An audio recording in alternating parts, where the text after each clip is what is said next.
សួរថាទៅលេងកន្លែងណាសប្បាយតាមពិតទៅលេងកន្លែងណាក៏សប្បាយដែរទៅកន្លែងណាពេលណាមិនជាប្រមាណទេសំខាន់ទៅជាមួយអ្នកណាហើយលើកនេះទៅដើរលេងជាមួយគ្រួសារមិនទាន់ទៅដល់កន្លែងដើរលេងផងឃើញតែក្មេងៗទទួលសញ្ញាបត្រហ្នឹងក៏សប្បាយទៅហើយគ្រាន់តែឃើញស្រុកអង្គរបូរីសុំស្វាគមន៍មិនបាច់ប្រាប់ក៏ដឹងដែរថាពួកខ្ញុំនាំគ្នាទៅណាស្រុកអង្គរបូរីមានអីខ្លះតើណោះខ្ញុំច្បាស់ជាងគេគឺភ្នំដានេះហើយ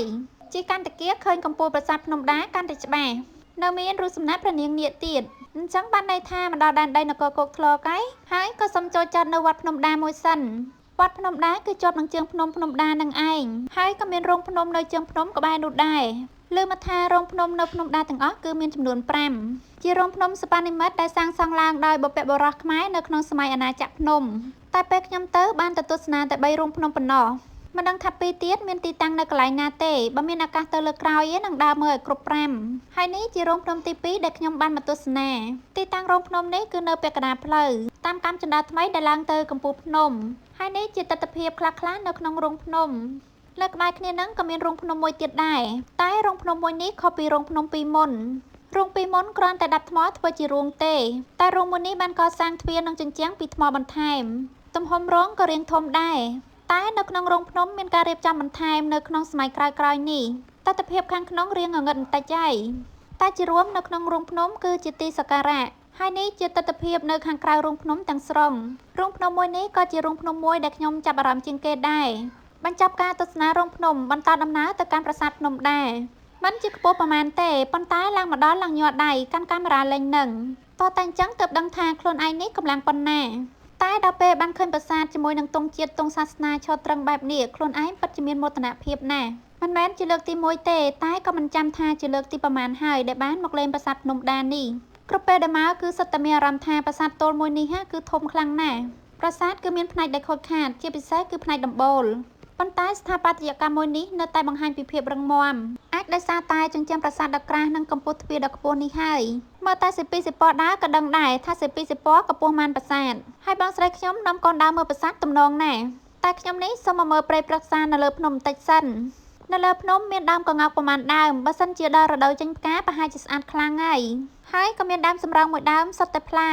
អស់ពីមើលដើមរុក្ខជាតិមកកយគុណទេសភាពវាស្រែម្ដងមេស្រទន់កយគុណវាស្រែខៀវស្ងាត់ពីលើកំពូលភ្នំថាតើមើលអ្នកណាដែលថាមិនចូលចិត្តតែកុំគិតតែពីទេសភាពធម្មជាតិគោលដៅគឺមកទស្សនាប្រាសាទមានតែធម្មជាតិអត់ប្រាសាទគឺស្រស់ស្អាតម្យ៉ាងហើយតែបើមានទាំងប្រាសាទមានទាំងធម្មជាតិគឺស្រស់ស្អាតគ្មានពីរនេះគ្រាន់តែជាការចូលចិត្តរបស់ខ្ញុំទេហើយនេះជាផ្លូវមួយទៀតរបស់ប្រាសាទខ្ញុំមិនដែលបានឡើងចុះសោះមានឱកាសលើកក្រោយត្រូវទៅដើរឲ្យបានដើរមើលមួយជុំប្រាសាទឥឡូវដល់ពេលចូលមើលក្នុងប្រាសាទហើយសោកស្ដាយណាស់ដែលកំពូលប្រាសាទខូចខាតអស់ច្រើននេះគង់តែបានជួសជុលផងត្បិតថាតួប្រាសាទសាងសង់ពីថ្មបាយក្រៀមប៉ុន្តែផ្នែកដំបូលគឺសាងសង់ពីឥដ្ឋដោយសារកត្តាអាយុកាលនិងធម្មជាតិបានធ្វើឲ្យដំបូលខូចខាតយ៉ាងនេះពិតជាគួរឲ្យស្ដាយមែនហើយទាំងកូនឈើតូចៗនឹងស្មៅទៅដុះនៅលើកំពូលប្រាសាទម្ដងជានាំគ្នាទៅដុះនៅខាងលើនឹងធ្វើអីមិនចុះមកដុះនៅខាងក្រោមទេនៅក្រោមមានទាំងដីទាំងជីទាំងទឹកគាត់ថាទាបពេកឬយ៉ាងម៉េចបានជាទៅដុះនៅខាងលើគ្រាន់តែឃើញក៏ពិបាកដែរមិនមែនឡើងទៅសម្អាតងាយៗឯណាមិនដឹងថាមានវិធីសាស្ត្រអីអាចឲ្យរុក្ខជាតិឈប់ដុះលើប្រាសាទតោះឥឡូវទស្សនាប្រាសាទភ្នំដាចាប់ហើយឈានទៅលេងភ្នំបូរីម្ដងនៅក្បែរគ្នានឹងឯងមកហើយកុំឲ្យខាត់ជើងក៏ជិះកលឹងមកជុំទៅបានមើលទេសភាពនៃឯងឲ្យស្គាល់ស្រុកស្គាល់ទេនៅលើភ្នំបូរីក៏មានវត្តមួយដែរតែពួកខ្ញុំមិនបានឡើងទៅទេដោយតែប្រាប់មុននឹងអញ្ចឹងគ្រាន់តែជិះកលឹងមើលភូមិមើលស្រុកខ្ញុំក៏ជាអ្នកស្រុកអ្នកស្រែដែរតែក៏នៅតែចង់មើលភូមិស្រុកគេនៅខាងគាត់ដីភ្នំប្រហែលជាដាំដុះបានល្អជាងខ្ញុំហើយមានឃើញលក់ចេកលក់ផ្លែឈើតាមផ្ទះខ្ញុំចង់ឲ្យតែស្រុកភូមិខ្ញុំអញ្ចឹងដែរទេដាំបានយកមកដាក់លក់មុខផ្ទះលក់បានក៏បានបើលក់មិនបានក៏ទុកញ៉ាំខ្លួនឯងគ្រាន់តែគិតក៏សប្បាយចិត្តដែរតែស្ដាយថាគ្រាន់តែជាការគិតហ្នឹងជិះមួយជុំក៏ដល់ពេលត្រឡប់ទៅផ្ទះវិញ